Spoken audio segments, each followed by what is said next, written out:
The first time I realized my life was cracking open wasn't when Julian told me I wasn't remarkable enough. It was the moment the restaurant went silent in that heavy, suffocating way right before a building collapses and every face at that long mahogany table turned toward me. Phones half raised, champagne half sipped, judgment fully loaded. Julian stood there flushed with embarrassment, trying to decide whether he hated me or hated that he'd been caught being small. Vivian hovered beside him, like a shadow wearing lipstick eyes shining with the kind of triumph only a person who thinks they've finally won feels. I knew in that exact second that she wasn't just a coworker. She wasn't just whispering poison. She had engineered this. The rumors, the doubts, the slow erosion of my marriage. Every twist of the knife suddenly made sense. And then the footage played. The footage someone leaked without warning someone who wanted the truth to detonate publicly. Julian's voice, drunk and loud and careless, echoed through the speakers. She's fine. She's average. But she's not remarkable. Not like Vivian says I deserve. A wave rippled through the room. Chairs scraped. Someone whispered, "Damn." I didn't speak. I didn't move. Not because I was broken, but because in that moment clarity hit me so hard it felt like oxygen. After drowning, Julian had never been the source of the storm. He had been the wind chime, pretty jangly and easily moved by anyone who pushed hard enough. Vivian was the storm, and I had the receipts to prove it. I clicked again. More evidence, more betrayals, more things Julian never realized he'd handed to her willingly. When the room turned against them, when silence cut deeper than shouting, I finally stepped forward and said the only sentence I knew would end everything. "I don't owe you my silence anymore." That was the real turn. Not the footage, not the lies, not even the betrayal. It was the moment I stopped shrinking. Before I continue, tell me where you're watching from, and hit subscribe if you've ever been betrayed by the people who were supposed to love you. I didn't always live inside moments like the one where Julian told me I wasn't remarkable.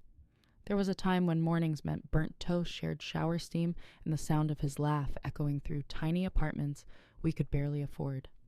A time when we believed in each other without question, or maybe I just believed for both of us. I think about that sometimes, how faith can be lopsided and still feel like love. 9 years ago, I met him in a downtown Portland coffee shop that smelled like cinnamon syrup and overworked espresso machines. I was 25, halfway through a miserable job at a large PR firm, where my boss, a man named Donovan Pierce, liked to remind me that women did better in supportive roles. Julian was a grad student in architecture sketchbooks spread across his table hair too long. Fingers stained with graphite. He talked about buildings like they were stories waiting to be told, and I fell for the way he saw the world, alive, full of potential, full of beauty I hadn't felt in months. He made me feel visible. That's the part people forget when they hear the end of a story, that beginnings can be blindingly bright. Back then, Julian wasn't the man packing a suitcase. He was the guy who biked across the city to bring me lunch because he heard in my voice that my day was bad. He was the guy who said, "Avery, you're going to change this industry. You're smarter than all of them." He meant it then. Or he thought he did. It's easy to romanticize the past, but the truth is simpler. We were two people who clung to each other because the world outside felt too big and too sharp. I supported him through internships that paid in compliments and exposure. He supported me through nights when I came home furious about men like Donovan talking over me in meetings I had prepared. But here's where the fissures start, the little hairline cracks that only become visible in hindsight. Even in those early years, whenever Julian succeeded, he lit up. Whenever I succeeded, he grew quiet. Not angry, not dismissive. Just quiet in a way that felt like a held breath. At the time, I told myself he was processing, that he was proud of me, just overwhelmed. I didn't have the vocabulary yet for what insecurity looks like in someone who loves you. 2 years into our relationship, he finally landed a full-time job at Morrison & Blake Architects. Not glamorous, but stable. He got a title, a team, projects with real budgets attached to them. And something inside him shifted. He stood taller, spoke louder, began introducing me as my girlfriend, Avery. She does some consulting stuff. I didn't correct him. I should have. That was around the time I started writing in the black leather-bound journal I still keep on my nightstand. It wasn't meant to be symbolic, but it became something I clung to, a place to record my ideas, my frustrations, the little triumphs Julian didn't want to hear about. That journal followed me everywhere. Coffee shop shifts on the couch, long nights in front of my laptop. 3 years of notes, sketches for business models, client case studies, and sometimes just the sentence, "I don't want to disappear," because I felt it happening slowly. Julian grew into his career and I shrank. He wasn't cruel. He didn't tell me to be less. But the imbalance was there. When he talked about his job, he filled the room. When I talked about mine, he changed the subject. It wasn't malicious. It was habitual. I told myself, let him have this. He needs the confidence more than I do. And for a while, that felt like love. Then came the night at the PR firm, the night that broke me open.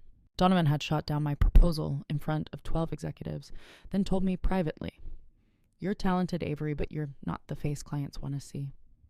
I drove home in the dark with tears blurring the streetlights, and Julian found me curled on the kitchen floor. He held me, stroked my hair, and whispered, "You should start your own company.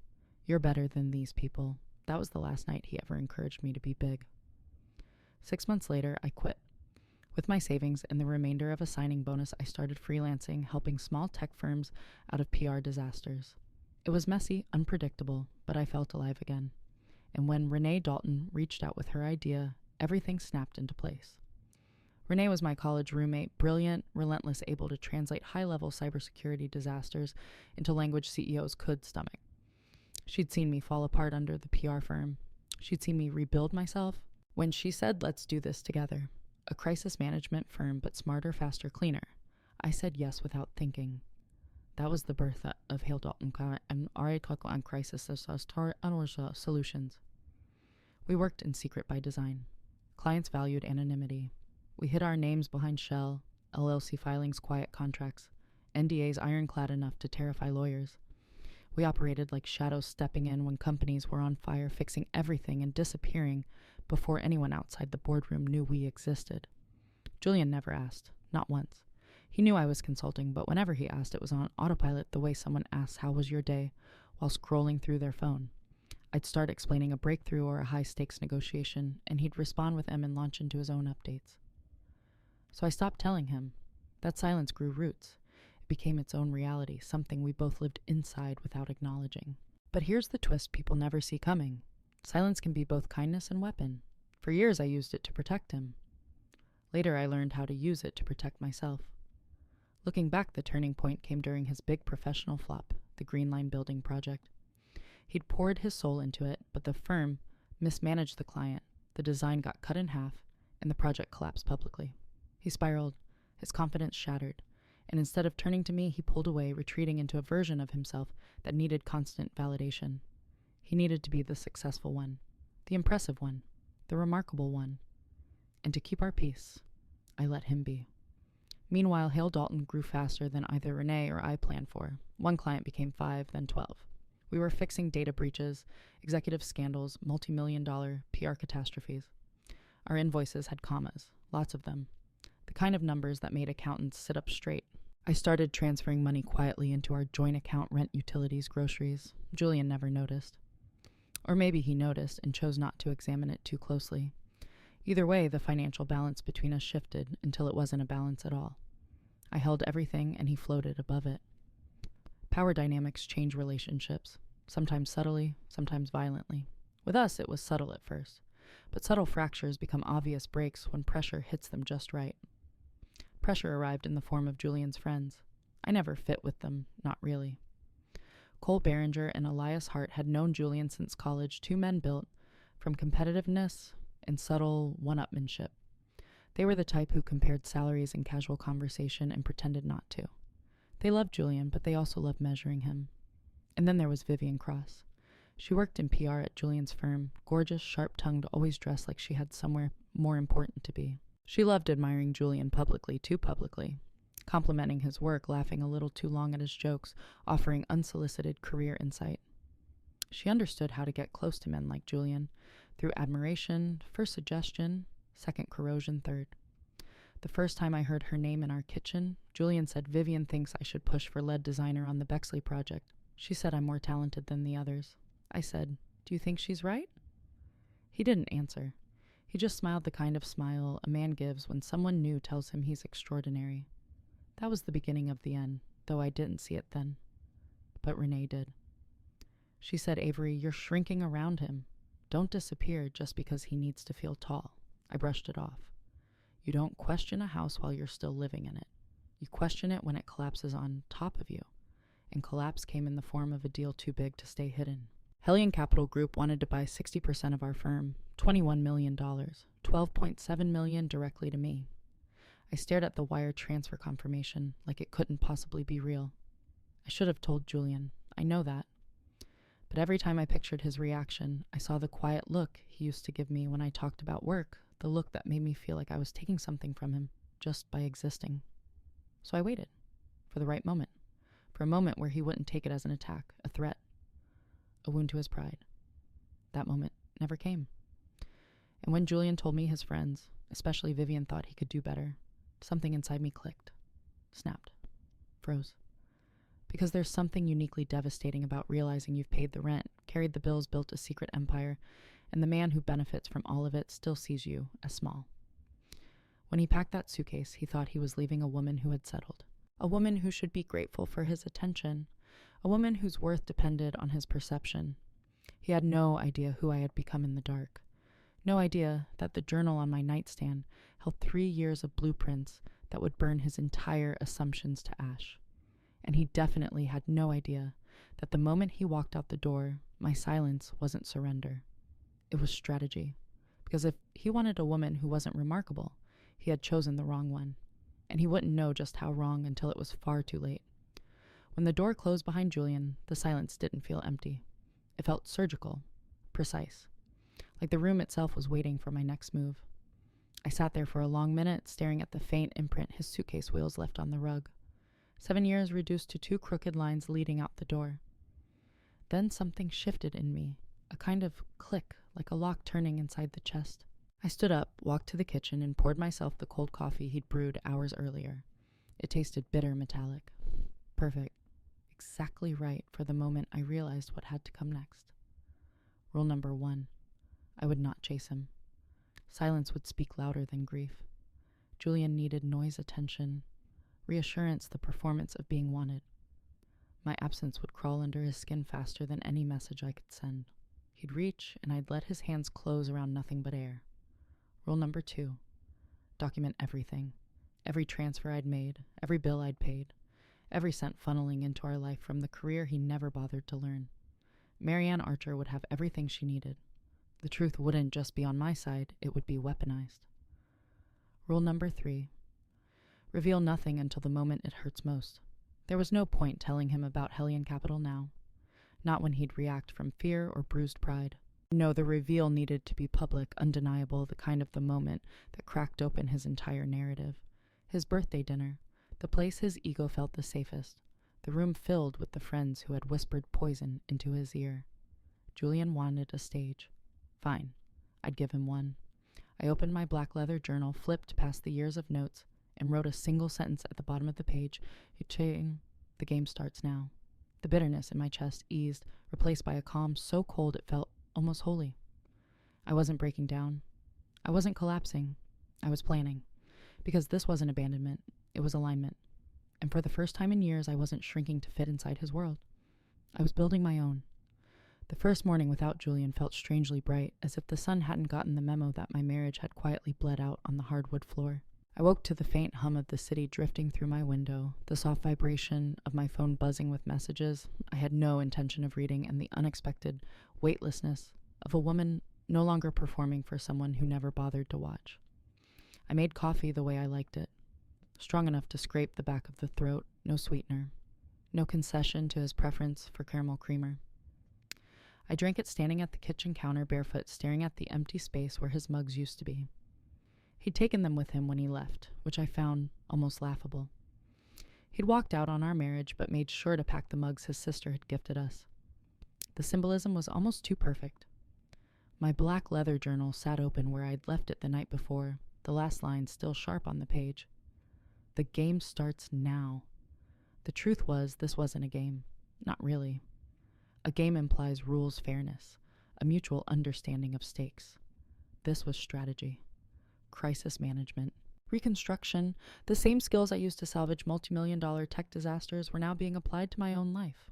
and I approached it with the same precision I gave any client who just detonated their reputation. Step 1, reestablish my center. I drove across town to Renee's apartment in Hayes Valley. She opened the door, wearing an oversized sweater, her hair a sleek, tousled mess. A cup of tea in hand. "You're early," she said, stepping aside to let me in. Early usually means trouble, or Julian, which is basically the same thing. I laughed, really laughed, for the first time in weeks. Renee had always known how to puncture the tension in the air without diminishing its seriousness. She guided me to the couch, handed me her tea, and waited. "He said I'm not remarkable enough," I told her. Renee didn't gasp, didn't soften, didn't offer some comforting lie about him not meaning it. She just blinked once slowly and said, "Well, that was stupid of him. His friends think he could do better. Then his friends are shallow idiots with fragile egos." She crossed her legs, leaned back, and added, "And Julian's an even bigger idiot for listening to them." I breathed out tension, loosening its grip on my ribs. Renee wasn't an "it's going to be okay" person. She was a "what's our next move" person. And that was exactly what I needed. We spent the next 2 hours reviewing my plan. I told her everything: the silence, the documentation, the timing of the reveal. She listened with the attention of someone absorbing battlefield strategy. "His birthday dinner," she said, tapping her finger against her knee. "That's the moment. That's the room where every lie he's told about you goes to die. And I'm going to let him walk right into it," I said quietly. Renee tilted her head. "You're calm." "I'm tired," I corrected. "Calm comes later. This is precision." When I left her apartment, I felt clearer, lighter, like the fog that had been sitting in my chest for months had finally started to burn off. Step 2, reclaim my space. The apartment looked different now. Not physically, his things were gone, mine still in place, but energetically. There was a freedom in the air, a stillness that felt unfamiliar. I walked room to room, not to mourn him, but to reintroduce myself to a space I'd let him believe was his.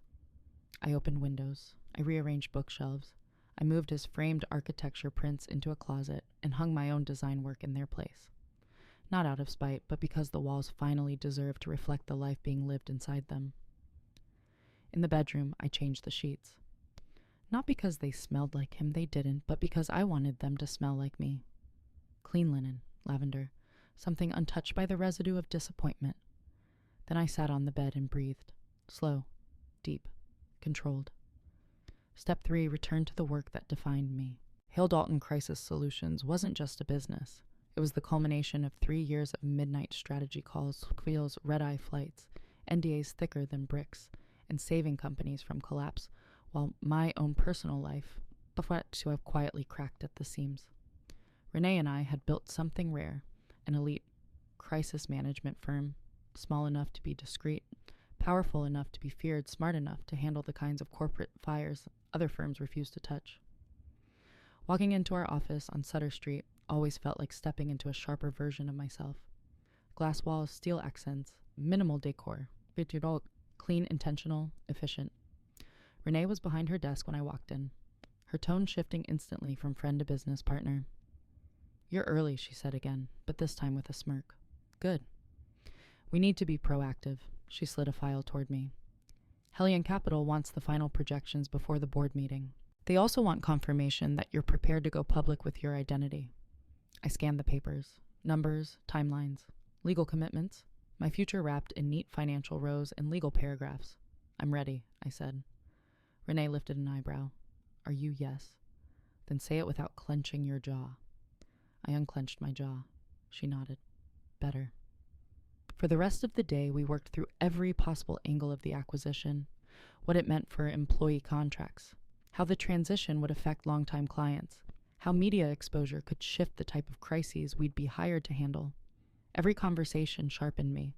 Every contingency plan reminded me who I was. And every time my phone buzzed with Julian's name vibrating insistently across my desk, I slid it into the drawer and let it ring until it fell silent. Step 4, reclaim my body. That evening, I went to the gym for the first time in weeks. My muscles ached with that first day back stiffness, but it felt good grounding. I ran on the treadmill until sweat blurred my vision, until the thoughts stopped spiraling and settled into a steady rhythmic cadence. You're no longer shrinking. You're no longer dimming. You're no longer carrying him. I left the gym exhausted, but a good kind of exhaustion, the kind that comes from doing something for yourself, not for someone else's comfort. Step 5, observe without engaging. Julian texted, called, left voicemails that grew increasingly frantic across the next few days. Avery, we need to talk. We should figure out what this means. I didn't mean it like that. Can we meet? Please answer. I didn't. Silence was power. Silence was clarity. Silence was the oxygen his ego did not know how to function without. The absence of my voice was louder than any argument I could have made. The more I stayed silent, the more he spiraled.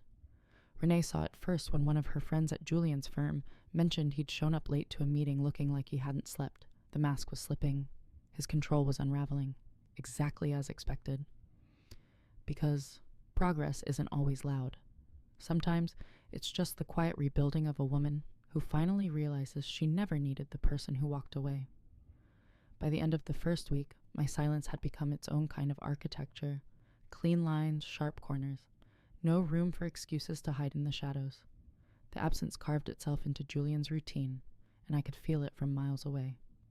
He'd built his life on the assumption that I would always soften the impact of his choices, always absorb the blow first so he wouldn't have to. Not anymore. On the 8th morning, I found him standing outside my building when I returned from a run. He looked smaller somehow, not physically, but in the way a man shrinks when confidence starts leaking out through the seams. He stepped forward when he saw me. Avery. I jogged past him without slowing. He followed. Can you stop just for a second? No. Avery, please. I didn't turn, didn't pause, didn't even give him the dignity of a glance. I walked through the front door of my building, let it shut in his face, and hit the elevator button with the kind of calm that must have driven him insane. When the doors closed, I caught a glimpse of him through the narrowing crack, his expression sagging confusion, sinking into frustration. Progress. Real progress. Inside my apartment, I showered, changed, and checked my inbox. Hellion Capital, Marianne Archer, Renee. 3 entirely separate worlds moving at a velocity Julian had never bothered to keep up with. And in the middle of all that momentum, I felt myself strengthening, not in sudden bursts, but in slow, steady layers. The more I built, the more he unraveled. 2 days later, Naomi Blake, one of Julian's colleagues, found me in the lobby of my office building. She approached cautiously, as if afraid I might shatter the floor beneath her. I'm not here to take sides, she said, but I thought you should know. Julian's been off, late to meetings, snapping at interns, messed up a major pitch yesterday. Why are you telling me this? I asked. She hesitated. Because it's the first time I've seen him actually face something he can't manipulate.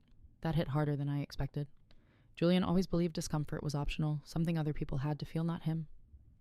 Also, Naomi added quietly, Vivian's been circling him. A lot. Vivian Cross. The woman whose casual little comment about me had supposedly made Julian think. I'd suspected she wasn't just gossiping, her tone had been too deliberate, too rehearsed. Turns out snakes don't hiss in the open. They whisper. Thank you, I said. Naomi nodded once and walked away. As she left, I realized something I hadn't fully been able to articulate until then. The people around Julian were watching him crumble, not with concern, but with a kind of grim curiosity, like witnessing a building tilt in slow motion. And they were watching me rise in equal measure. That's the thing about reclamation. People notice when someone becomes their full size again. Meanwhile, crisis management work ramped up. A biotech startup nearly tanked after a leaked memo. A celebrity client torpedoed their own brand with a drunken live stream. A financial firm buried a data breach under 6 months of lies and hoped no one would find out. We handled all of it. Renee and I were machines flawless precise, and the more we worked, the more visible I became inside my own life. My confidence returned not in loud declarations, but in the ease of competence, the way my brain lit up when solving impossible problems. One night, after a brutal 14-hour day, Renee swung a chair backward and straddled it. You realize you're glowing, right? She asked. I'm exhausted, I said. Not physically, I mean you. Your presence is changing. I blinked at her. What's that supposed to mean? It means Julian's absence didn't empty anything. It made space.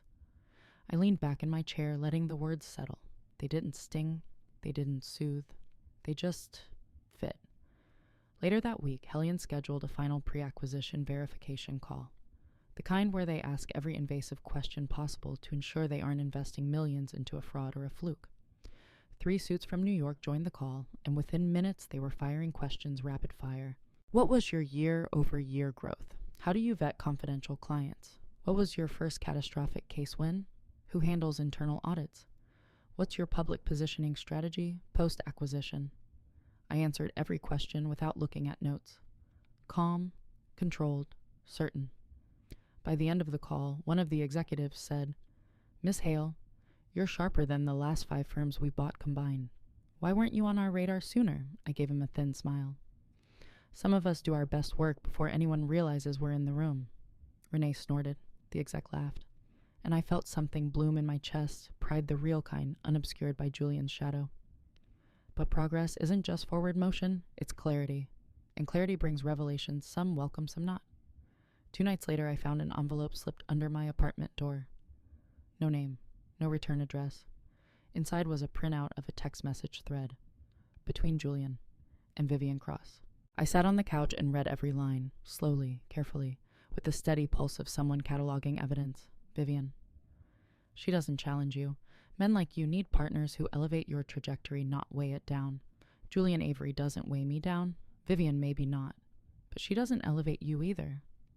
Julian, I don't know.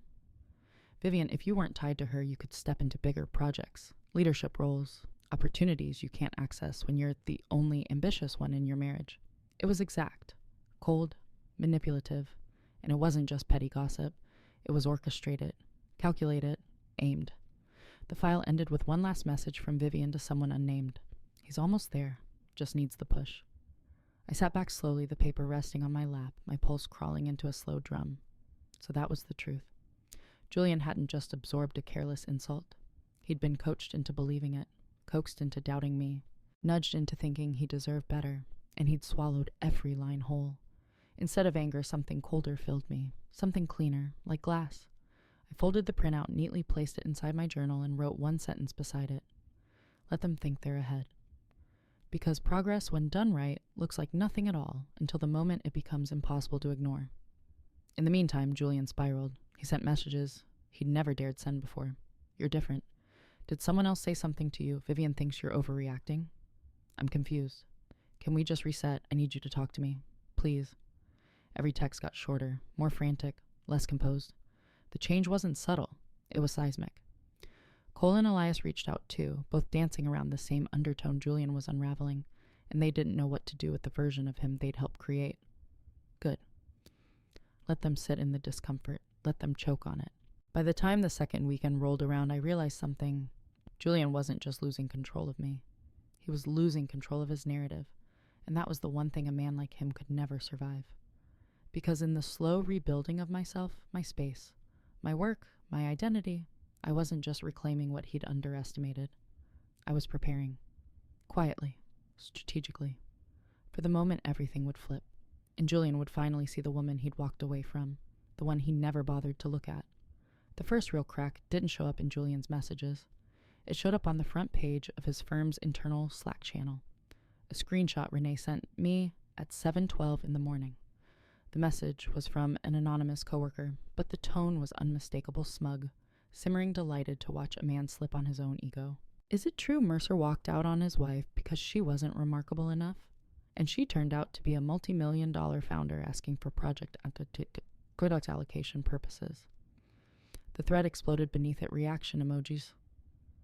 Silent gossip people pretending they weren't entertained by the spectacle. But the part that mattered was at the bottom. Leadership is reviewing Mercer's involvement in current presentations and client-facing roles until further notice. Julian's punishment wasn't official yet, but it was coming.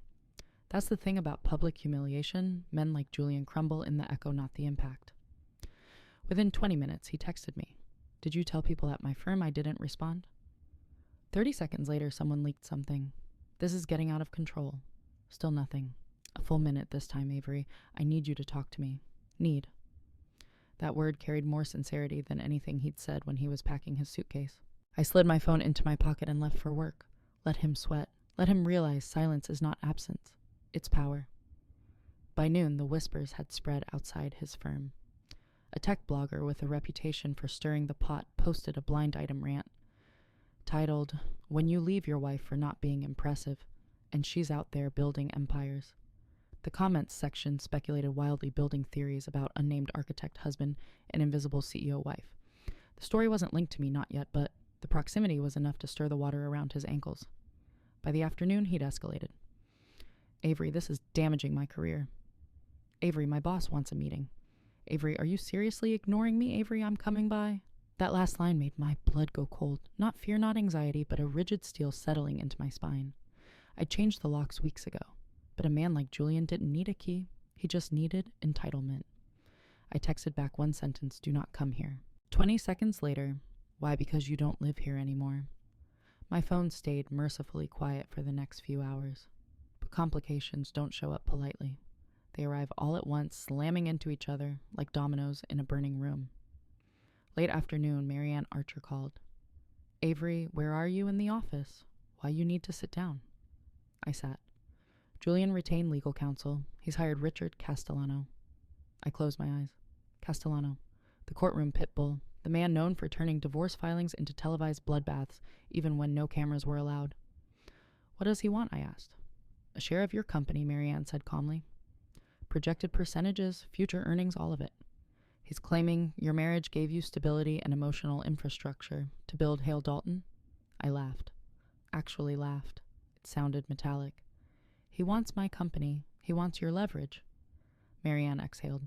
"And he's pushing a narrative that you concealed assets prior to the acquisition. He's arguing deliberate financial secrecy." "Because I didn't tell him because he needs an angle," she corrected. "A man losing control looks for something he can win." A headache throbbed behind my eyes. "Anything else I should know?" Marianne paused too long. "He's also demanding spousal compensation." "For what? For allegedly helping you maintain household stability." "He's arguing he supported your career direction with emotional encouragement, networking introductions, and workplace flexibility." I almost dropped the phone. He wasn't even aware of my career. "That doesn't matter," she said. "Courts don't care about emotional accuracy. They care about strategy." For a moment, the room felt two bright, fluorescent lights buzzing overhead, the distant hum of air vents, the soft chatter of employees outside my door. So I said, "He's going to war." "No," Marianne corrected softly. "He's drowning. War is what drowning men choose when they can't find the shoreline." After we hung up, I stayed seated, staring at the grain pattern in my desk like it held instructions for how to breathe. This wasn't part of my plan. Not like this. Not this quickly. I'd expected embarrassment, wounded pride, maybe frantic apologies. But escalating into legal aggression, that was new, and deeply, painfully revealing. Julian wasn't seeking reconciliation. He was trying to reclaim the version of himself that could only exist if I stayed small. And now that the world had seen me in full size, he was fighting to put the lid back on. He was never going to succeed. But that didn't mean he wouldn't try to destroy everything on the way down. By the time I left the office, the sky was dark. The streetlights flickered to life, one by one outside, like reluctant witnesses. My phone buzzed again, messages from Cole and Elias. "Call me. You need to know something. It's about Vivian." And Julian. Of course it was. Complications rarely walk alone, they arrive in packs. I ignored the calls and drove home. But the moment I pulled into my parking garage, I saw a figure leaning against the concrete wall, near the elevator. Vivian Cross. Her blonde hair was pulled back tight jewelry, gleaming under the dim bulb's expression, polished into something smug and venomous. I felt my jaw tighten. What I said, coldly walking past her. "Do you want?" She followed, heels clicking like metronome ticks. "You think you're winning," she said. "You think that little dinner stunt put you ahead." I didn't slow. "But you don't understand Julian," she continued. "He's ambitious. He was never going to stay with someone who hid in the background." I stepped into the elevator. She stepped in too. "He deserves someone who pushes him," she said, voice dropping. "Someone at his level. Someone like you," I asked. Her smile sharpened. "Finally, you get it." The elevator doors slid shut. That was when she added almost casually, "And if you think the worst is over, Avery, you're in for a surprise." The elevator hummed upward. We didn't speak again. But her warning coiled inside me like a fuse waiting for a spark. Complications weren't coming. They were already here. and they were about to get worse. The next morning began with a sound I'd come to dread, my phone vibrating nonstop across the nightstand. I let it buzz until it almost fell to the floor. Elias, Cole, Naomi, unknown number, probably Castellano's office, and Julian. Of course, Julian. I ignored all of them and walked into the kitchen. The air was cold, quiet, too still. I brewed coffee, watching the slow drip into the pot, feeling the weight of the day settle around me like wet concrete. When I finally checked my phone, there was one voicemail from Cole Behringer. Avery, pick up. It's bad. Really bad. Vivian has just called me. I didn't. Instead, I set the phone down and went to my laptop. If complications were coming, I needed to know their shape before they tried to blindside me. At 8:04 a.m., the shape revealed itself. My name was trending. Not in the way it had after the acquisition. Not congratulatory, not empowering. This was different. Toxic. Radioactive. #Hail Dalton leak. #invisible wife scandal. #remarkable or reckless. A blogger, one with a massive following, had posted a story claiming that Hale Dalton Crisis Solutions deliberately concealed financial success from a spouse to avoid sharing marital assets. The article didn't name Julian. It didn't name me directly. But the initials and timeline lined up perfectly enough for anyone with a functioning brain cell to piece the story together. The comments section was a battlefield. She hid millions. That's fraud. Maybe he left her for a reason. Sounds like she planned her exit years ago. No husband deserves that level of deception. This is what happens when women get power. They lie. Funny how she came out of nowhere. I'm not convinced she built anything. And right in the middle of the thread, someone dropped a screenshot. A blurry photo of Julian at a bar, with Vivian, her hand on his arm, his head down. Caption sources say the husband never stood a chance. The rage came slow, like heat spreading under the skin, silent, steady, absolute. I texted Renee. Me, did you see the leak, Renee, already tracking the source? Me, was it one of Julian's people, Renee, worse? It came from inside your building. Me what, Renee? The article embedded an internal doc only senior-level PR firms have access to. Someone's playing a long game. And then, Renee Avery, brace yourself. Vivian just posted something. I didn't want to look, but I had to. Vivian had uploaded an Instagram story, a black screen with white text. Sometimes the truth is ugly. But people deserve it and know when manipulation hides behind a smile. No name, no tags. But she wasn't being subtle. I stared at the screen, my pulse thudding behind my ribs. Vivian wasn't just inserting herself into the narrative. She was writing it. And Julian, idiotically, predictably, was giving her leverage just by breathing near her. I stepped away from the counter. My apartment suddenly felt too small, too tight, like the walls were leaning in. That was when the buzzer rang. I froze. Once. Twice. Then a text pinged. It's me. We need to talk. Now. Julian, I hit the intercom button. No. Avery, please. You shouldn't be here. I didn't leak anything. You need to hear me. I exhaled through my teeth. I don't trust you. Then trust the fact that your name is getting dragged across the internet. Let me in. I hesitated, not because I wanted to, but because information, even from the wrong person, was still information. I buzzed him up. The moment he stepped inside, the smell hit me. First rain stress, sweat, the sharp tang of cologne he used when he wanted to look more confident than he felt. His eyes were red, his hair uncombed, his shirt wrinkled like he'd slept in it. What happened? I said, arms crossed. Julian sank onto the edge of the couch, rubbing his face. Vivian, he muttered. She's not who I thought she was. Anger pricked my throat. You think she went to my boss, he continued. Told him you've been hiding money for years. Said I helped you build the company. Said I was entitled to half. A chill shot through my spine. She what? She told them you might be under investigation. I choked on air. I'm not under investigation. I know. His voice cracked on the words. But they don't. They pulled me off 2 projects already. Clients are asking questions. And he swallowed. They found the bar photos. I stared at him. You let her take those pictures. She said she wanted to help me, Julian murmured. She said she knew people who could spin the narrative, make me look better. Pain flared through my skull. You idiot! I know. His voice broke. God, Avery, I know. He leaned forward, elbows on knees, head in his hands.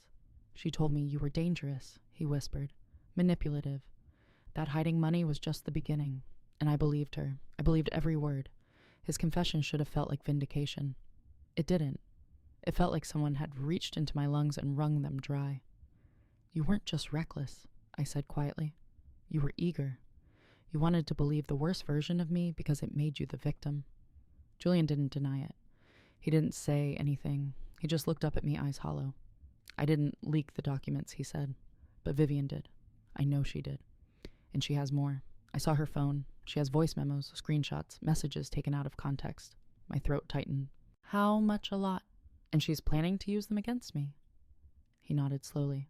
Against both of us. I felt the shift in the room. Complications weren't complications anymore. They were landmines. And Vivian had been planning them for months. Why were you even with her? I asked. Julian's voice was small.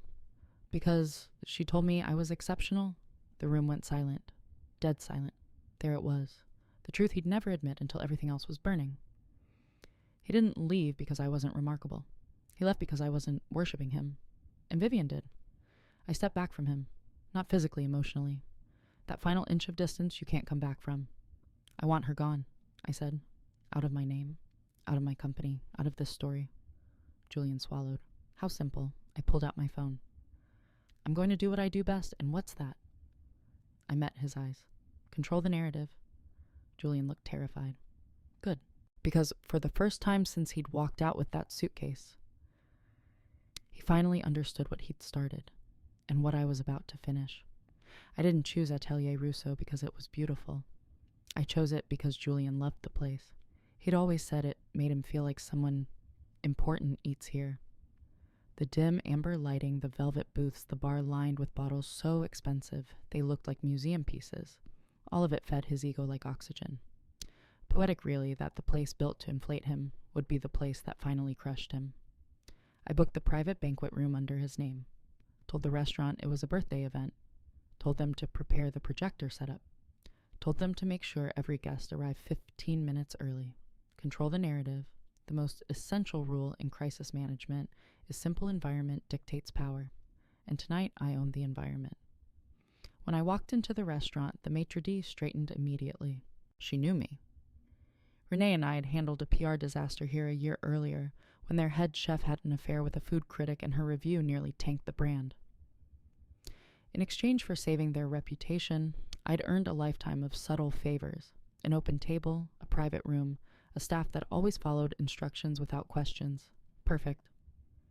The hallway smelled like basil and warm bread. The low music hummed through the walls. Guests were already filtering in Julian's friends, colleagues, acquaintances, who'd watched the social media wildfire engulf him all week. And there he was. Julian Mercer standing near the bar wearing a jacket that didn't quite fit right, too wrinkled, too hastily ironed, as if he'd dressed in a panic. His hair wasn't styled the way he usually did for events. His eyes looked bruised from lack of sleep. For a moment, he didn't see me. He looked around nervously, shifting from foot to foot, checking his phone, scanning the doorway, as if expecting someone to rescue him from himself. Then his gaze landed on me. His whole face changed. Not relief, not anger. Something in between, like a drowning man spotting land and a shark at the same time. Avery, he breathed. You came. His voice cracked on the second word. I stepped closer, heels silent on the polished floor. It's your birthday, I said. Of course I came. His throat bobbed. I thought after this week, after everything, you'd cancel. No. I let the word settle. Tonight needed to happen. That made him flinch. He didn't ask why. He didn't want the answer. Before he could say more, the doors to the private room opened and guests poured in. More than he expected, judging by how his eyebrows shot up. Cole, Elias, Naomi, several architects from his firm, 2 project managers, even his department head. They all greeted him with varying degrees of forced warmth. The tension was thick enough to chew. Avery, Naomi whispered as she hugged me, something's about to go down, isn't it? I squeezed her hand gently. Stay observant. She nodded slowly. Always. Inside the room, the chandelier cast a soft glow across the long dining table. Bottles of wine sparkled, silverware glittered, a large projector screen hung against the back wall. Julian didn't notice it at first. He was too busy trying to keep himself from unraveling. A server approached with champagne. I took a glass but didn't drink. Julian watched me like the glass might explode. Why do I feel like you planned something? He asked under his breath. Because you know me too well, I thought, and yet not at all. You'll see, I said calmly. He swallowed again. Cole drifted over, hands buried in his pockets. "Mercer," he said. "You holding up?" Julian hesitated, trying. Cole looked at me with something like respect or fear. "Hard to tell." "Good to see you, Avery." "You too." Elias joined eyes darting nervously around the room. "Just so you know," he whispered to me, "none of us knew Vivian was doing all that." None. I believed him, but I didn't let it show. "Noted," I said. The air shifted when the final guest walked in. Vivian Cross. She wore a black silk dress that clung to her like a second skin. Gold earrings, perfect makeup, a smile carved with surgical precision, sharp, triumphant, poisonous. She looked directly at Julian first, then at me, then at the projector screen. Her eyes narrowed just slightly. She sensed something. Well, good. Let her sweat. Julian stiffened. "Vivian, I didn't think you'd come." "Of course I came," she said, lightly brushing past him. "We're colleagues, and I wanted to support you, especially now. Especially now." The implication hung in the air like smog. She was staking territory, in front of all his peers, after leaking a story that nearly cratered my career, and his. I turned my head toward her. "Vivian." "Avery," she replied with a smile that showed no teeth. "Lovely to see you." A lie so thin, it was practically transparent. Likewise. For the first time tonight, her expression faltered. People like Vivian expect women like me to break, to shrink, to soften. They don't know what to do when we stand still and stare back. Dinner began with a hush, conversations small and tense. Julian barely touched his food. He kept glancing at me, then the screen, then me again. A man who knew a storm was coming, but didn't know where the first strike would land. Halfway through the main course, I stood. "Thank you all for being here tonight," I said, my voice cutting clean through the murmurs. "Before dessert is served, there's something important I'd like to share." The room fell silent. Every fork paused, every eye lifted, every breath held. Julian's face drained of color. "Avery," he whispered. "What are you doing, Clarity?" I said softly. "Something this room desperately needs." I walked to the projector. Each step felt steady, deliberate, anchored. Vivian's smile twitched. Julian's hand trembled against his glass. Cole shifted uncomfortably. Elias stared at the tablecloth. Naomi leaned forward as if bracing for impact. I clicked the remote. The first image flashed onto the screen. A bank statement. Hale Dalton revenue transfers. Money flowing into accounts Julian never bothered to ask about. The room reacted. Small gasps, eyebrows rising, whispers forming like cracks in ice. Julian's jaw fell open. "Avery, don't interrupt." He closed his mouth. I clicked again. Year-over-year growth charts, confidential projections, the first draft of the Hellion Capital buyout proposal. Every document meticulously formatted, timestamp verifiable. Visual proof of the empire Julian never saw because he never asked to. "I'd like to begin," I said calmly, "by sharing something Julian has never cared to know." My voice filled the room with a quiet authority I hadn't felt in years. For the last 3 years, I built a crisis management firm that reached 7 figures without a single advertisement, without a website, without any public identity at all. I did this while paying the majority of our household bills, carrying the financial stability of our marriage, and protecting Julian from stresses he never realized existed. A murmur rippled through the crowd. Julian looked stunned, more stunned than he'd been the day he walked out. "Avery," he whispered. "What is this truth?" I answered. Click. The next slide, a screenshot of the leaked article. Highlighted text, timestamps, metadata, indicating the original attachment source. Vivian inhaled sharply. She recognized the color-coded header instantly. It belonged to her firm's internal share drive, the room noticed. Several heads turned toward her. I kept my voice even. "Someone in this room has tried to frame me as financially deceptive, as manipulative, as fraudulent." Vivian straightened her back, masking panic. "That's absurd," she said with a brittle laugh. "You can't be suggesting." "I'm not suggesting," I said. "I'm stating." Click. The next slide appeared, a PDF of the anonymous envelope left under my door. Vivian's text messages, her words, her strategy, her plan to detach Julian from me. He's almost there. Just needs the push. Silence exploded through the room like a shockwave. Julian reeled backward in his chair. "Vivian, why would you?" Vivian's face hardened. "That's taken out of context." "No," I said. "It's not." Click. The final image of segment 1. A blurry security video, still Vivian handing something to a blogger in a parking lot. The timestamp matched the night before the leak. Gasps, whispers, cold, sharp judgment. cutting through the air. Vivian shot to her feet. You don't get to spin this, Avery. You're not the victim here. You lied to your own husband. Then she turned to Julian voice, tremoring with performative concern. She hid her entire company from you, Julian.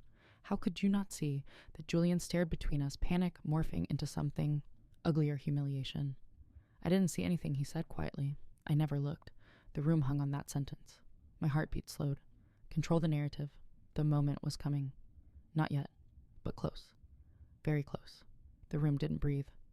For a long moment, everyone sat frozen, like the air thickened, tightened, waiting for the next crack in the tension to split it open. Julian's hands trembled visibly against the tablecloth knuckles, whitening eyes darting between the screen Vivian and me. I didn't move. I let the silence settle first. Silence is a scalpel. Let it do the cutting before you speak. Then slowly I turned toward Vivian. You wanted him humiliated, I said. You wanted him destabilized. That's why you fed him the lies you did. That's why you leaked documents. That's why you tried to poison my name before Hellion could finalize my acquisition. Vivian scoffed. It came out shaky. Your ego is unbelievable, Avery. Not everything revolves around you. True, I said calmly. Some things revolve around desperation, yours specifically. Gas flickered around the room like candle flames in a draft. Vivian's expression cracked just a fraction. You're out of your mind. No, I replied. But you're out of leverage. I clicked the remote again. The screen changed to a video file, a restaurant security clip, grainy time-stamped, unmistakable. It showed Vivian and the blogger again, this time in motion. Vivian handing him a folder, the blogger handing her an envelope, a transaction, a conspiracy. Julian's breath hitched. His voice barely rose above a whisper. Vivian, tell me that's not what it looks like. She didn't answer fast enough. That was all he needed. Oh my God, he muttered, leaning back as if the truth physically pushed him. I trusted you, and I trusted you.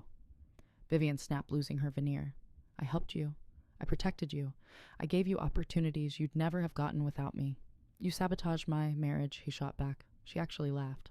Your marriage was already dead. I just cut the life support. Several people flinched. Julian looked gutted. His voice dropped to a low, raw whisper. You used me. I elevated you, she corrected sharply.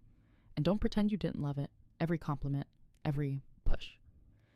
Every time I told you deserved better than a wife who hid behind closed doors. The room went colder. Colder than the AC, colder than the marble tiles, colder than the ice in the champagne bucket. Julian's face twisted. You told me she wasn't supportive, that she was holding me back. Vivian stared at him like he was a child missing the obvious. You needed to hear it. No, he said hoarsely. I needed to hear the truth, not whatever manipulation you thought was convenient for you. Vivian stepped closer, lowering her voice but not her venom. Julian, listen to me. You were never going to lead major projects while married to someone like her. Someone like her. My body went still, completely still. The tone, the condescension, the assumption that Julian belonged on some higher rung and I on a lower one. I felt the shift before the words even left my mouth. Define someone like her, I said quietly. The room froze again. Vivian's jaw clenched. Someone who hides. Someone who doesn't show up. Someone who clings to anonymity like it's a virtue. I run a crisis firm, I replied. Anonymity is a job requirement, she rolled her eyes. Please. You used anonymity as an excuse to avoid supporting your husband publicly.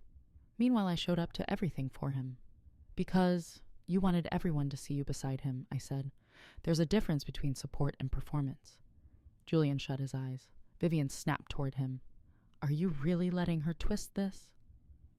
He didn't answer. And that was the moment. The power shift took hold. It was subtle. Quiet. But everyone felt it. Vivian sensed it too. Her panic sharpened. Julian, everything I did because I believed in you. No, I said softly. You did it because you wanted something from him. What could I possibly want from Julian, she demanded. The answer hung in the silence before I gave it voice. His job, I said. His title. His access to clients. The visibility you can never get through your own work. Vivian's mouth opened, but I didn't let her speak. You calculated, I continued. You figured if you broke his marriage, destabilized his reputation, and made him depend on you, you could slide into his position while he spiraled. No, she breathed, but the room already believed me. The dots connected themselves. I clicked the remote. A new slide. Emails? Not from Vivian. From her supervisor. A performance review from last quarter, noting her aggressive ambition pattern of undermining colleagues and attempts to leverage personal relationships for professional gain. Naomi, who had worked with Vivian, whispered, "Holy shit." Julian stared at the screen like the world had tilted under him. Then he turned to Vivian. His voice wasn't loud, but it was lethal. "You used me." She stiffened. "Julian, you used me," he repeated, "and I let you." Her confidence cracked. "Don't do this. Not in front of everyone." "It needs to happen in front of everyone," he said. His voice wavered but didn't break. "Because I let you convince me that Avery wasn't remarkable. And that was the biggest lie anyone has ever told me." This time the gasp wasn't subtle. It swept across the room like a wave. Julian turned toward me. "I didn't see it. I didn't want to see it. But she's right. I didn't look. I didn't ask. I didn't listen." His throat tightened. "I'm sorry," he whispered. Vivian stepped between us. No, you don't get to apologize to her. She humiliated you tonight. She manipulated this whole thing." I raised an eyebrow. "Projection is exhausting, isn't it?" Vivian's mask snapped in half. "You think this little slideshow changes anything? You think people won't still question you? You think they'll magically believe you over me?" "Yes," I said. It was the calm certainty that did it. She stumbled back half a step, almost imperceptibly, but perceptible enough. I walked toward the projector, toward the final file in segment 2. A video recording. Not mine. Not Vivian's. Not Hellian's. Julian's. Surveillance from a bar. Audio extracted, filtered, clear. I hit play. Julian's voice filled the room. His tone drunk and secure, bragging, performing for his friends. She's great, okay, but she's not remarkable. Not like you guys say I deserve." Vivian's voice followed, silky, encouraging, poisonous. "You're exceptional, Julian. You need someone who matches that." He laughed, a hollow, painful thing, and clinked glasses. Then the sentence that ended everything I mean. "She'll never be more than average. But that's fine. I don't need remarkable." The audio cut. Silence. Real silence. The kind that rearranges the air molecules. The kind that tilts the axis of a room. Julian went pale. I didn't know anyone recorded that, he whispered, but his voice barely registered. Everyone was staring at me, waiting, breath held, pulse suspended. Vivian tried to step forward. "This doesn't change anything." He was drunk. "It changes everything," I said. I looked at Julian, not with pity, not with rage, not with grief, with finality. "You said I wasn't remarkable enough for you," I said quietly, "and you were so comfortable saying it out loud that it didn't even occur to you someone might hear." His lips parted. "Avery, don't." He stepped closer. "Let me explain." "No." He reached forward, instinctive, desperate. I stepped back. The message was clear, final, irreversible. Vivian watched, seething, her chest rising and falling with shallow breaths. Julian's voice cracked. "What do you want me to say?" "Nothing," I said. "The time for your words ended the moment you chose an audience for your cruelty." I turned back to the room. "Let this be a lesson." I said my tone even. Not about love, not about marriage, about the danger of believing that quiet people are insignificant. No one blinked. No one moved. Not even the servers. Vivian stepped forward one last time. "You think you've won," she hissed. "But you haven't even seen the fallout yet." "Maybe not," I said. "But you're going to feel yours." She tried to hold my gaze. She lost. Julian whispered my name again. But it wasn't for me. It was for the version of me he'd imagined he could walk all over. That version didn't exist anymore. I picked up the remote, looked at the guests, looked at him. My voice was soft, steady, lethal. "I don't owe you my silence anymore." The room exhaled. The climax wasn't over, not yet. But the balance of power had shifted so completely that you could feel the gravity change, and they all knew the final blow was still coming. The moment those words left my mouth, "I don't owe you my silence anymore," the entire room seemed to tilt, like gravity had shifted, pulled everything toward a new center of power I'd been too small to stand in before. Now I filled it completely. Julian looked stunned, like his mind couldn't reconcile the version of me he used to know with the one standing in front of him. Vivian looked murderous betrayal, twisting her pretty features into something sharp and feral. But I wasn't done. Not yet. Climaxes aren't built on one blow. They're built on the blow that makes the next one possible. I turned back to the projector. "The narrative around me has been twisted," I said, facing the room, "by whispers, by insecurity, by people who mistake manipulation for ambition." My eyes moved to Vivian. She flinched. "But tonight," I continued, "we deal with facts." I clicked the remote again. The screen changed to the Hellion Capital contract packet, only the excerpted sections, the pages showing valuation numbers, the audit trail, the attorney sign-offs. Every timestamp lined up with the months I'd been quietly running Hale Dalton in the background, building stability that Julian took for granted. And then I clicked again. Income statements from our joint account, the payments I made, the rent I covered, the groceries, the utilities, the car repairs, the medical bills.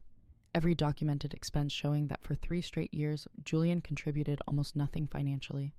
Not because he couldn't, but because he never checked. Julian stared at the screen as if it were an autopsy of his own ego. That's not possible, he whispered. I paid. You didn't, I said. You thought you did, but you didn't.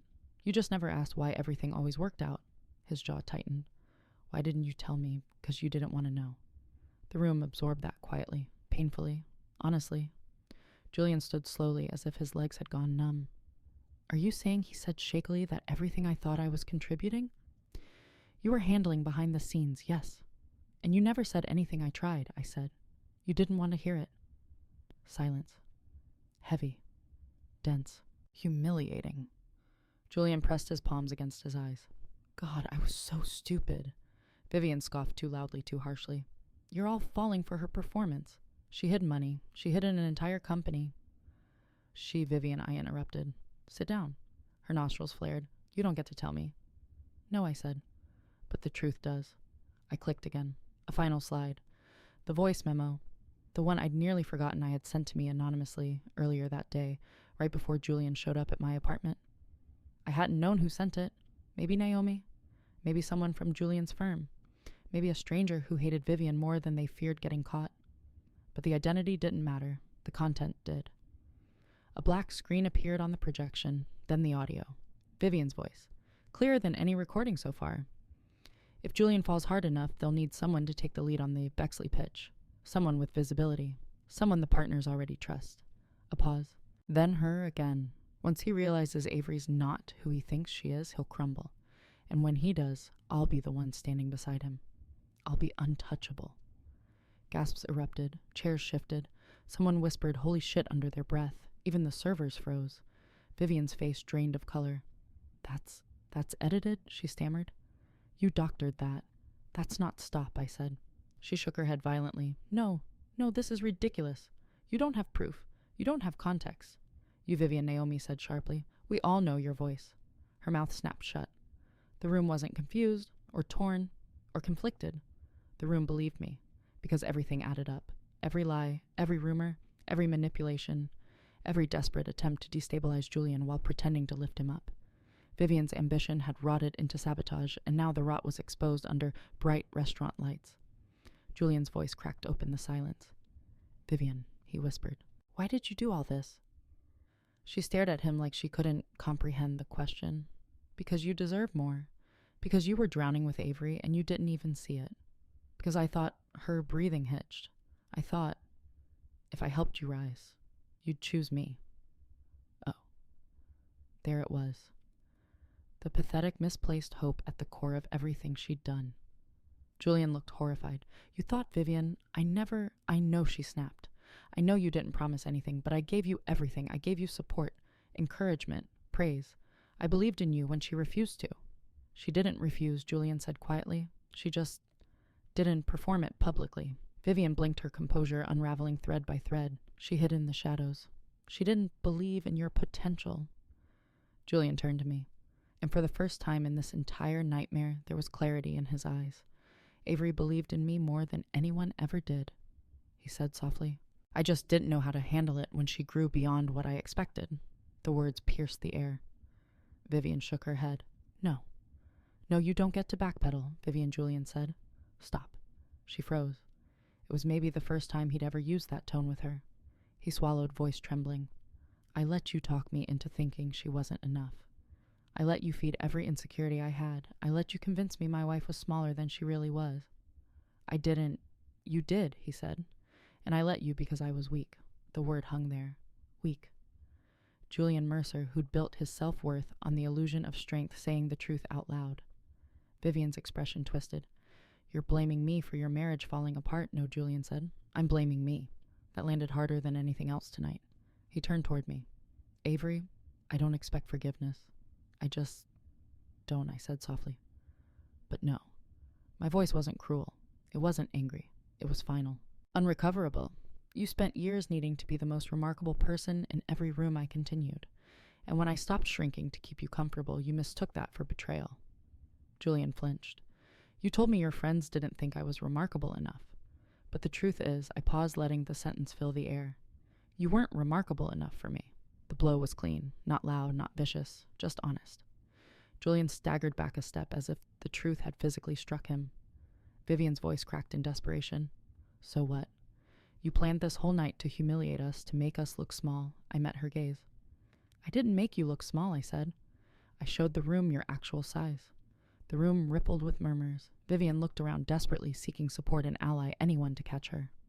No one did. Not even her closest colleagues.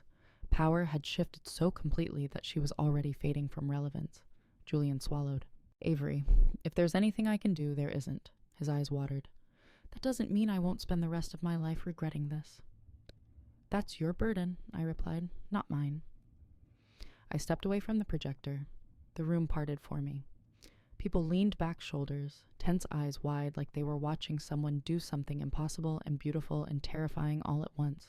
Near the doorway, I paused, turned back. One last line, clean, sharp, memorable.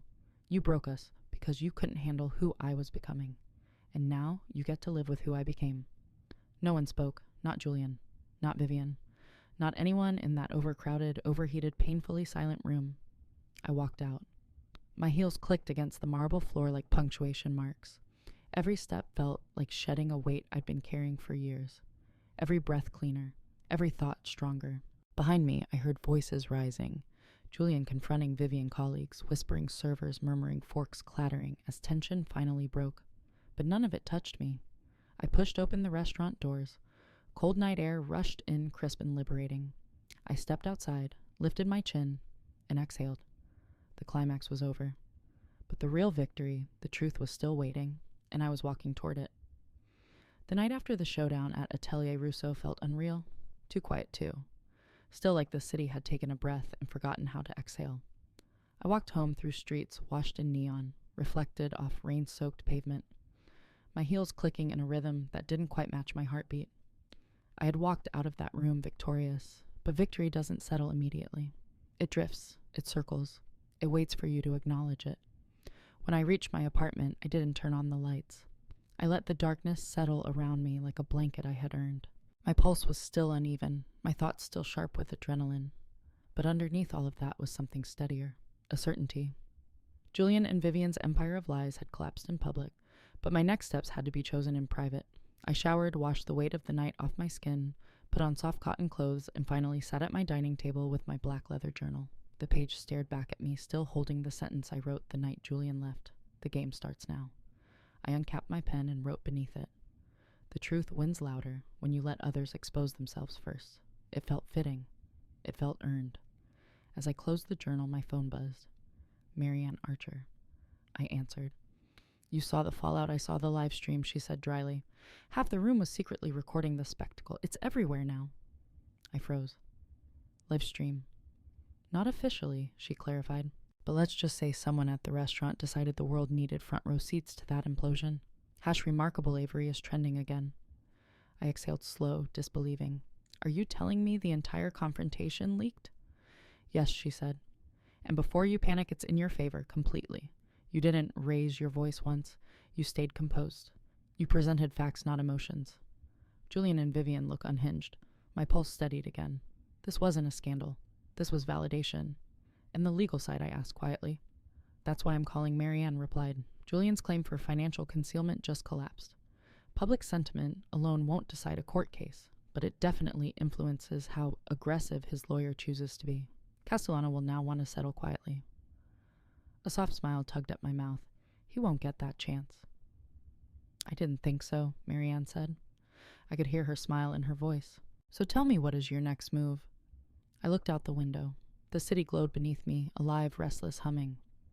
My next move, I said slowly, is to take back control of my narrative so fully that no one ever gets to question it again. Then I have a file you need to see, Marianne said. It concerns the acquisition. My chest tightened. What happened? You'll want to sit down for this. I did. Helion Capital is accelerating the buyout timeline, she said. They want the public announcement moved up to this week. My heart skipped. This week? That's because Marianne continued a secondary investor just stepped forward, someone who wants to match Helion's offer. I blinked. Match who? She hesitated. Someone you know. I felt the shift, a prickle down my spine. Tell me. Elias Hart has a private mentor, she said, an investor, a silent partner who's backed several tech expansions. Apparently he's been following Hale Dalton's progress for years, and he's been interested in you specifically. Interested? How in your work? She said carefully. In your mind. In your ability to predict and resolve catastrophic events. Something in her tone made my stomach tighten. Marianne, I said slowly, who is this investor? She cleared her throat. Logan Price. My breath caught.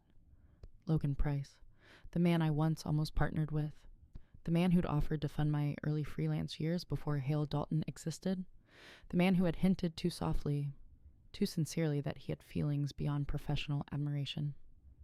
I pressed my fingertips to my temple. Why now? Because you're no longer invisible, Marianne said. Your confrontation with Julian went viral, and Logan feels the timing is right to step in professionally. Professionally. The word felt heavy, loaded. Marianne continued, he wants a meeting, immediately. I leaned back in my chair, the city lights blurred. Pieces clicked together in my mind like the last steps of a long equation. Vivian tried to tear me down. Julian tried to control the narrative. But power doesn't vanish, it transfers. And tonight it had transferred entirely into my hands. Set the meeting, I said finally. Tomorrow morning. I thought you'd say that. After we hung up, I sat for a long moment, staring at the dark window. Then my phone lit up again. A message from an unknown number. It wasn't a threat, wasn't a leak, wasn't Julian. It was a single sentence you handled tonight brilliantly. The world finally sees what I saw years ago. LP Logan. Of course. I didn't reply. Not yet. Instead, I closed my journal, placed it gently on the table, and let myself breathe. The battle with Julian was over. But the real countermove, the one I'd been unknowingly preparing for, was just beginning. And this time, the pieces weren't working against me. They were falling in place. Morning came slowly, like the sun was hesitant to intrude on whatever I was becoming. I woke before my alarm, washed my face with cold water, tied my hair back, and dressed in a deep, slate blue suit, sharp enough to cut through hesitation. The city outside felt different today. Not kinder, just attentive. Like every glass tower was watching me move. Logan Price had chosen a rooftop lounge for our meeting. Neutral territory, high elevation, perfect for someone who preferred to negotiate above the noise. When the elevator doors opened, he was already there, standing by the glass, rail hands in his pockets, dark. Just a down coat pulled tight against the morning wind. He turned as soon as he heard my steps. Avery, he said, voice low warm. It's been a long time. 3 years, maybe more. And yet he looked almost unchanged. Still calm, still unreadable. Still carrying that quiet intensity that felt like he could see straight through the excuses you hadn't said out loud. I stopped a few feet away. You dropped quite the bomb last night. His mouth lifted slightly. I figured you were busy detonating your own. A dry laugh escaped me before I could stop it. You watched the videos. The whole world watched them. He shrugged lightly. But I didn't need a viral clip to know you had that in you. I exhaled slowly. Then let's skip the compliments. Why are you here? Why step into this now? Logan studied me for a moment, deeply enough that it made the wind feel colder. Because Helion's acquisition will box you in, he said. They'll take the company name, then the structure, then the culture. Within a year, you'll be running a machine you don't recognize. Within 2, you'll be irrelevant inside the thing you built. My chest tightened. You're assuming I'll let that happen. I'm assuming you want options, he said simply, and I'm offering you one. He pulled a thin folder from his coat and set it on the nearest table. I didn't touch it yet. What's in there, I asked. My counteroffer, he said. I'll match Helion's purchase price. Not for 60%, for 40. I blinked. 40, that leaves me majority ownership. Exactly. And what about Renee, I asked. She built this with me. Your partner receives the same protection, he said. Majority ownership stays between the two of you. My role would be advisory, strategic, non-interfering. That last part mattered. A lot. Because I'd watched too many founders lose themselves inside deals dressed as opportunities. I tapped the folder but didn't open it. What do you get out of this? Why now? Why not 3 years ago when you first approached me? His expression shifted barely but enough. You weren't ready then, he said quietly. You were good. You were talented. But you were still making yourself small for someone else. I invest in leaders, Avery, not shadows. A small, sharp breath left me, so he had seen it. He had seen everything Julian never bothered to look for. He stepped closer, not enough to invade, just enough to lower his voice without forcing intimacy. Last night changed the landscape, he said. Everyone saw you step into the spotlight you built, and here's what the headlines aren't saying: you controlled the narrative flawlessly. You didn't argue. You didn't break. You didn't even raise your voice. His eyes held mine, steady and clear. That's what I'm investing in. A woman who doesn't need to shout to be undeniable. The words hit deeper than I expected. Still, I wasn't here to be flattered. I was here to understand leverage. And what about the personal part, I asked? The fact that you're the only investor who knows what Julian's capable of. Or the fact that you once, he cut in gently. If you're asking whether this is a pity investment, no. If you're asking whether I'm trying to mix business and unresolved feelings also, no. I don't move like that. I held his gaze, searching, testing. He waited calm, as a man who had nothing to hide. After a long moment, I pulled the folder toward me and opened it. The numbers were clean. The conditions were shockingly founder-friendly. The protections were ironclad. It wasn't bait, it was a lifeline. But I needed to be sure. What happens if I say no, I asked. Logan didn't flinch. Then Hellion buys 60%, you get your payout, and you spend the next 5 years navigating a political maze built by men who admire your brilliance publicly but resent it privately. Accurate, I murmured. And what happens if I say yes, I asked. Logan's answer was simple. Then you stay in control of your legacy, and you send a message, one that outlives Julian Vivian and every person who underestimated you. The wind picked up, sweeping between us, cold enough to sting my cheeks. I closed the folder and rested both palms on top of it. Another breath, another shift, another moment where the ground felt like it was rearranging itself beneath me. I'll review everything, I said, and I'll talk to Renee before I decide. Of course, he said. That's why I came to you first, not her. Why? Because, he said softly, Hale Dalton didn't become what it is because of the Dalton. I huffed out a quiet laugh. Careful. Renee will fight you over that. She can fight me when she sees the offer, he replied, amused. He stepped back, giving me space again. You're not obligated to choose my path, Avery, but you should choose one that keeps you free. Free. That word. That possibility. It settled into me like warm light through frost. When I finally left the rooftop folder in hand, I didn't feel overwhelmed. I felt aligned. The past had burned itself down in public. Now the future was knocking quietly, steadily, unmistakably. And for the first time, I wasn't afraid to open the damn door. 3 months after the rooftop meeting with Logan Price, San Francisco felt like a different city. Or maybe I was the one who'd changed moving through it, with a steadiness that didn't exist before the implosion of my marriage, before the birthday dinner, before the world found out who I really was. The morning light poured into my apartment like warm water. Soft. Unhurried. It was the first December in years where my chest didn't feel tight the second I woke up. No anticipating Julian's moods. No shrinking myself to keep the peace. No tiptoeing around the insecurities of a man who wanted a wife-shaped mirror more than a partner. Just space. Real space. The kind you don't have to negotiate for. I stood barefoot in my kitchen, pouring coffee into a mug I didn't have to share with anyone, and the silence didn't feel empty anymore. It felt earned. My phone buzzed with a reminder. Annual strategy meeting, Hale Dalton Crisis Solutions, 10:00 a.m. A smile pulled at my lips. Not Halion. Not some corporate machine ready to swallow us whole. Hale Dalton. Still ours. Logan's offer hadn't been a trap. It had been a doorway. Renee loved it. She'd practically thrown the folder in the air like confetti the first time she read it. So we negotiated, refined, sharpened, and the final agreement gave us everything we'd hoped for: majority ownership, full creative and operational control, investment without interference, freedom without isolation, and a valuation that put our company into a category normally reserved for tech giants run by men twice our age. We didn't brag about it. We didn't need to. The work spoke loudly enough. That was the funny thing I learned. Visibility is heaviest when you're afraid of it. When you stop being afraid, it becomes armor. It becomes oxygen. As I pulled on my coat and headed outside, the city air was cold and clean, the kind that woke your lungs all the way up. I walked the familiar streets toward our new office tower, 43 floors up, glass panels, reflecting a sky so sharp it looked carved. Inside the lobby, the security guard, Marlin, lifted a hand. "Morning, Miss Hale. Big day." "They're all big days now," I said, smiling.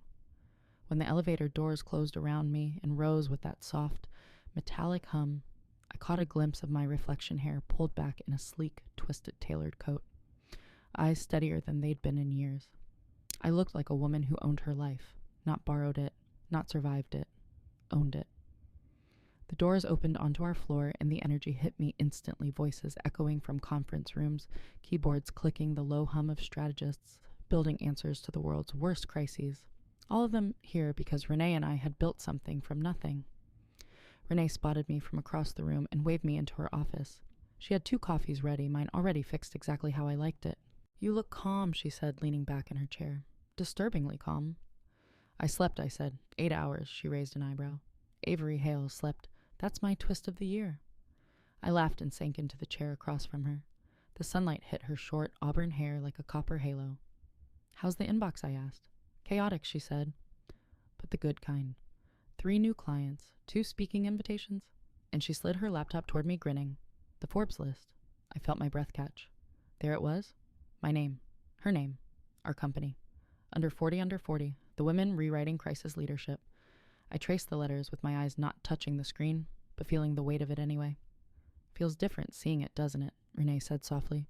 "Yeah," I breathed. "It does. Not because of the list, not because of the recognition, but because of the distance between the woman who once hid her brilliance to protect a fragile ego and the woman staring at the screen now." A knock on the door pulled us both out of the moment. Elias poked his head in. "Sorry to interrupt, but we're starting in 10. Renee nodded. "We'll be right there." He lingered for a second before looking at me. "Hey, Avery, the staff voted. They want you to give the opening remarks today." I blinked. Me, why he smiled soft and genuine. Because they said you're the reason they're proud to work here. The words landed deeper than he probably intended. I cleared my throat, nodded, and told him I'd be there. When he left, Renee gave me a knowing smile. "Feels good, right?" I swallowed. "Yeah, it does." We walked together toward the main conference room, and just before we entered, I paused hand on the glass door, taking in the sight of 40 people gathered under a company name I once wrote on a napkin in a bar. My life was no longer defined by the man who underestimated me. It was defined by the woman who finally stopped underestimating herself. I stepped inside ready to speak, ready to lead, ready to live a future I didn't have to hide behind anymore. I stood at the head of the long conference table, 40 faces watching me with a mix of anticipation and trust, real trust, the kind that comes from surviving storms together. A year ago, if you put me in this spot, I would have softened myself, rounded my edges, made my voice smaller so no one mistook confidence for arrogance. Not anymore. I took a breath, feeling my ribs expand all the way out like my body finally understood it no longer needed to fold inward. "Thank you for being here," I began. My voice didn't shake, not even a little. "Thank you for showing up every day with the kind of grit that no resume can capture." The room quieted even more, the kind of quiet that meant people were actually listening. This company exists because we fought to build something that didn't have a blueprint. We built it in the cracks, in the shadows, in the hours everyone else forgot existed. And when the world finally noticed us, we didn't flinch. I paused, letting the truth settle. I used to think visibility was a threat. Now I see it for what it is, a tool, one that we get to hold, not hide from. A few people nodded. Renee's eyes glimmered with unspoken pride. We survived our first public storm. We'll survive the next too, and the one after that. Not because we're unbreakable, none of us are, but because we know how to rebuild, quickly, quietly, precisely. And maybe it was the sunlight reflecting off the glass walls, or the way the whole team leaned in, but something about the moment made my voice shift lower, warmer, more certain. This company isn't remarkable because of me, or because of Renee. It's remarkable because of us, all of us. And this year, we're going even bigger. Renee started clapping first, then Elias, then the whole room. It wasn't loud, it was steady like a heartbeat, like a promise. After the meeting ended, I stepped out onto the terrace connected to our floor. The wind rushed past sharp and icy, carrying the smell of the bay. Below me, the city was a mosaic of motion and color. Cars crossing the bridge, ferries gliding through water, people on sidewalks bundled in coats. And for the first time, not in months, but maybe in years, I felt exactly where I belonged. My phone buzzed. A message from an unknown number. But I knew who it was before I even opened it. Julian. I stared at the notification for a long moment before swiping it open. Avery. I heard you're thriving. I'm glad. I mean that. I closed my eyes not out of pain, but out of finality. He didn't deserve more space in my life, but I read the rest anyway. I'm starting over. Therapy, new job, new city soon. I'm trying to understand why I needed you to be small to feel big. I don't expect you to respond, just thank you for the wake-up call, even if it broke everything. I didn't reply, not because I hated him, but because the chapter was already closed. Forgiveness wasn't necessary for closure. Silence was. I locked the phone, slipped it into my coat, and rested my arms on the cool metal railing. The wind combed through my hair, cold and bracing. Sometimes moving on looks like dramatic speeches and legal victories. Sometimes it looks like ignoring a message from a man who once held your entire world in his hands. As I stood there, the elevator doors behind me slid open. Soft footsteps approached. Renee leaned on the railing beside me. You okay? I am, I said. And I meant it. For the first time in a long time, I really am. She nudged me gently with her shoulder. Good. Because we have a lunch meeting with Logan in 2 hours, and you know he's going to bring charts. I groaned. He always brings charts. You like his charts. I rolled my eyes but smiled. I like them when they make sense. And when the man presenting them looks like a GQ cover, I shot her a look. Renee, what I'm just saying, if the two of you ever happen to, merge assets, stop. I laughed. We're working together. That's it. Uh-huh, she said, unconvinced. Sure. I didn't dignify it with a response. But as she walked back inside, leaving me with the wind and the skyline, I let myself be honest just for a moment. I didn't know what would happen with Logan. I didn't know where the story would go next. But I knew this. I wasn't afraid of possibility anymore. I stepped back inside, grabbed my bag, and headed for my office. The hallway lights hummed softly. The carpet absorbed sound. The whole floor felt warm, alive. Mine. When I reached my desk, I pulled open the top drawer and took out my black leather journal, the same one I'd written in the night Julian left. I flipped to the final page, the one still blank. For a moment, the pen hovered. Then I wrote, they thought disappearing was the way to survive. Turns out visibility was the revenge. I closed the journal, stood, straightened my shoulders, and walked forward into the version of my life I'd once been too small to imagine.